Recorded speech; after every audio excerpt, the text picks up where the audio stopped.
Bonjour à toutes et à tous et bienvenue sur notre chaîne Sagesse, Bien-être et Spiritualité. Nous nous retrouvons aujourd'hui dans la rubrique Sagesse pour aborder un nouveau programme qui est le programme Auto-Coaching. Donc avant de le définir, je vais me présenter pour comprendre les liens par rapport à cette vidéo et pour ceux qui ne me connaissent pas. Donc, je suis Sophia Benarfa, psychanalyste, coach en développement personnel, facilitatrice et formatrice. Donc, sur cette chaîne, je transmets différentes méthodes, je partage différentes techniques et nous discutons ensemble puisque ce qui m'anime évidemment c'est l'humain, l'autre, les autres, ainsi que tout ce qui touche autour des arts de manière générale, la spiritualité, la philosophie et autres. Donc, sur ce format, c'est des techniques de coaching que je vais transmettre avec ce programme d'émission qui durera donc sur quelques épisodes, vous comprendrez, que j'ai intitulé Auto-coaching.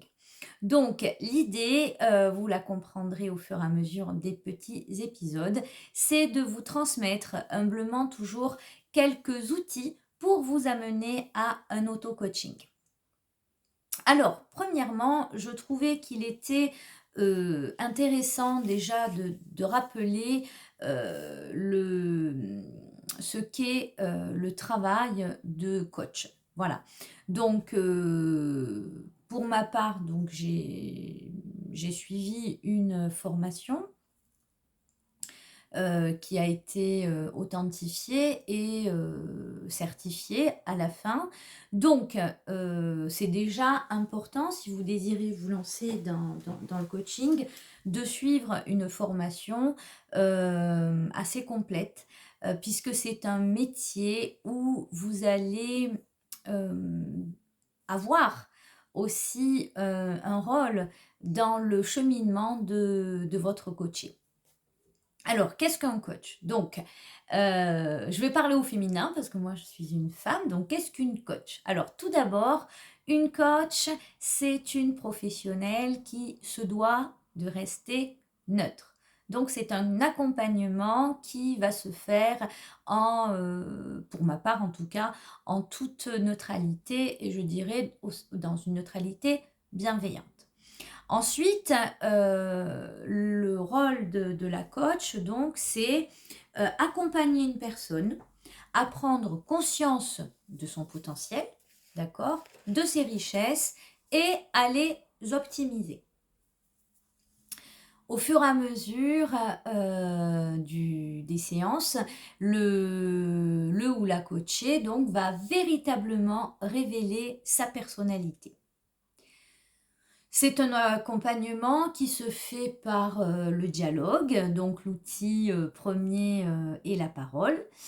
C'est le coaching, une technique d'aide dans une démarche de changement. C'est-à-dire que la personne qui a fait appel à un professionnel souhaite changer un ou des aspects de sa vie. Le sens d'un coaching, en fait, c'est de trouver une harmonie, un équilibre sur les plans personnels et professionnels. Ou alors, on fait une démarche que pour du professionnel ou alors que pour du personnel. Mais bon, généralement, les bienfaits, même si l'on entreprend un travail que sur un domaine, de fait, il va y avoir des retours positifs sur l'autre domaine.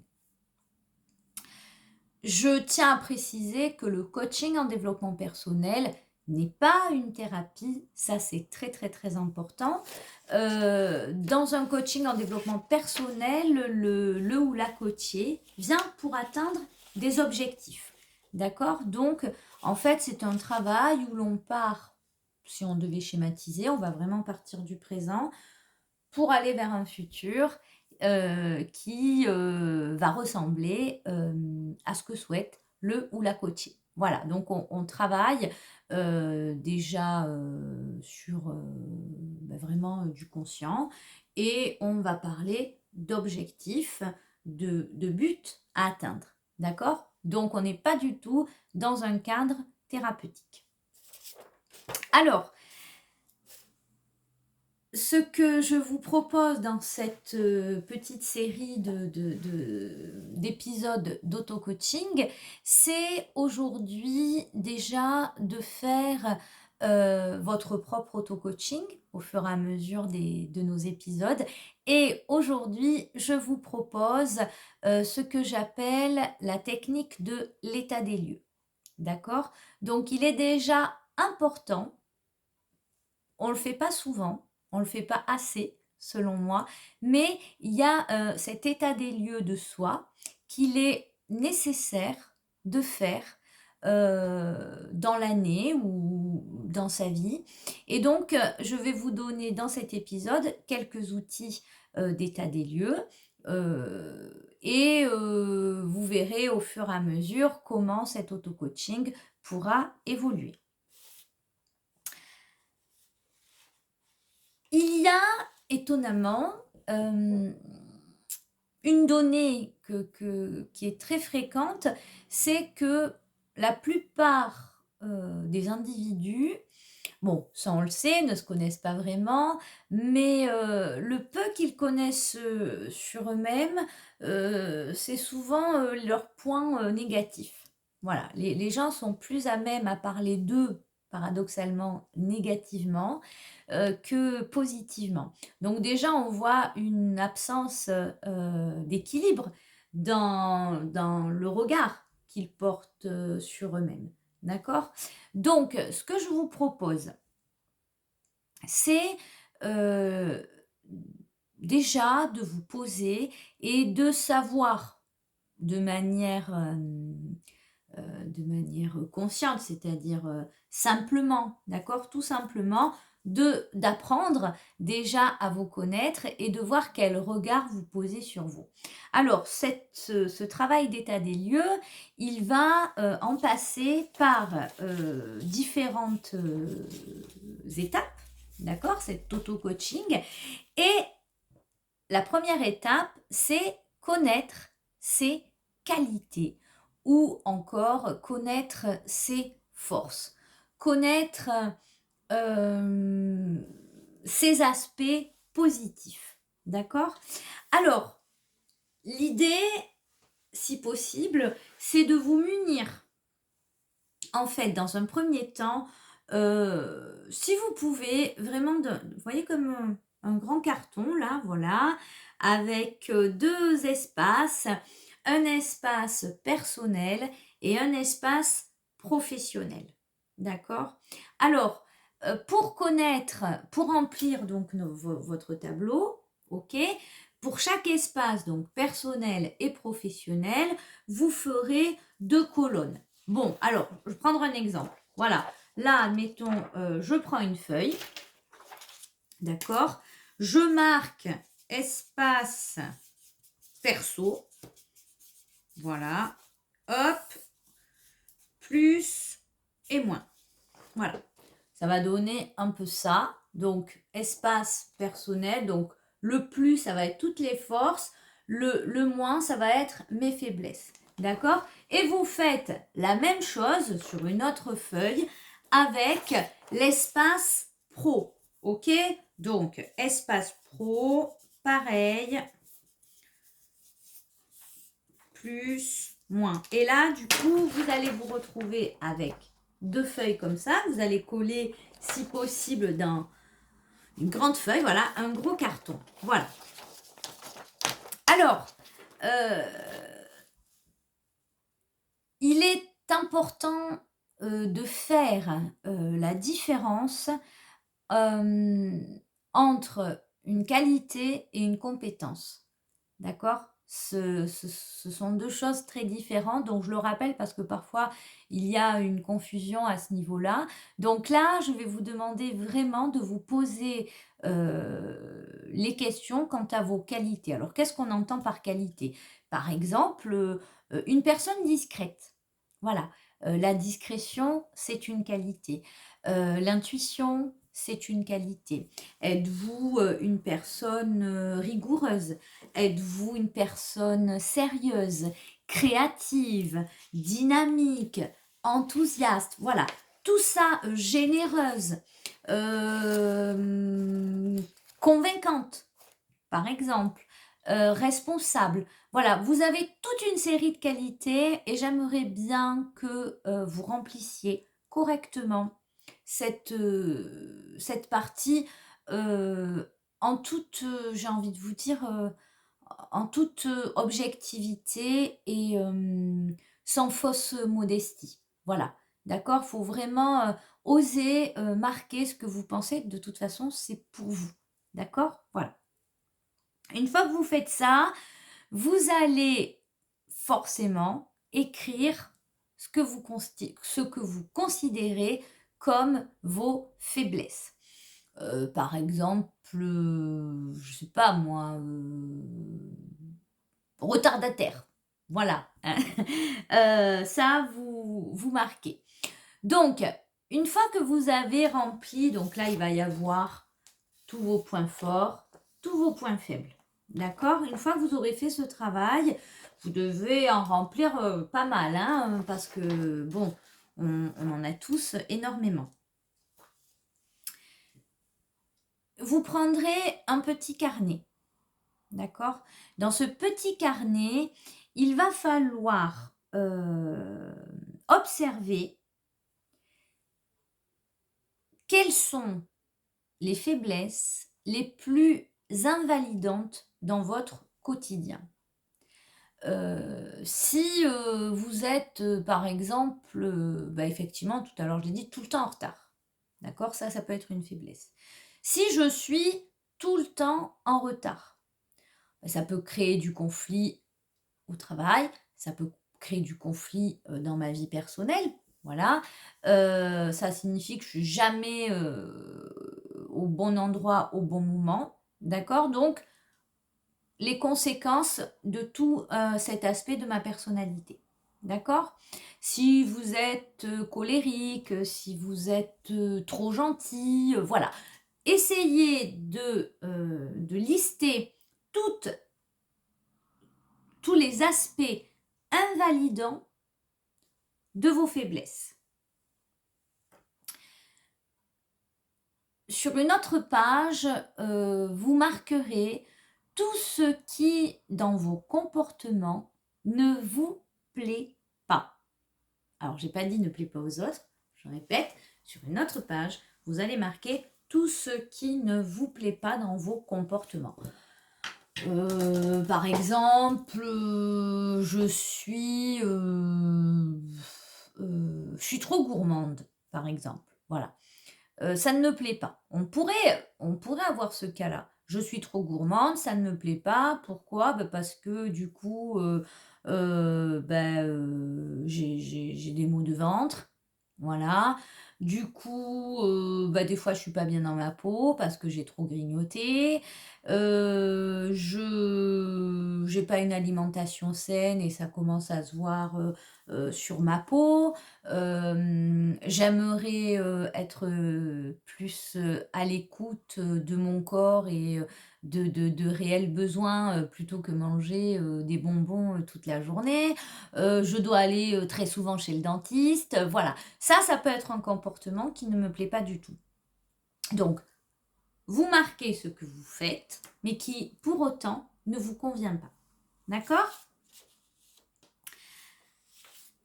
Une fois que vous avez, rempli vos fiches et ces pages, du cahier, vous allez avoir déjà déposé